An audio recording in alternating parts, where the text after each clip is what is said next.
అందరికీ అన్ని రకాల పచ్చళ్ళు చాలా వరకు టేస్ట్ చేశారు కదండి. మరి హెల్దీ పచ్చడిని కూడా టేస్ట్ చేసేయండి.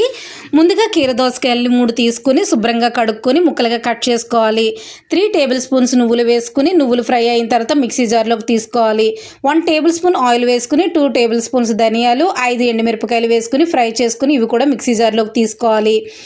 కొద్దిగా ఆయిల్ వేసుకుని కీర దోసకాయ ముక్కలు వేసుకుని కొద్దిగా పసుపు వేసుకుని మగ్గించుకోవాలి. మిక్సీ జార్లో తగినంత సాల్ట్ వెల్లుల్లిపాయలు వేసుకుని మిక్సీ పట్టుకోవాలి.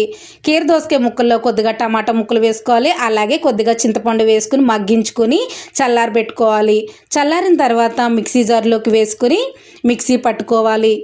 ఇలా పట్టుకున్న తర్వాత కొద్దిగా ఉల్లిపాయల ముక్కలు వేసుకుని కలుపుకొని తాలింపు వేసుకోవాలండి. 1 టేబుల్ స్పూన్ ఆయిల్ వేసుకుని పచ్చెనగపప్పు, మినప్పప్పు, ఆవాలు, ఎండుమిరపకాయలు, కరివేపాకు వేసుకుని తాలింపు వేసుకోవాలి.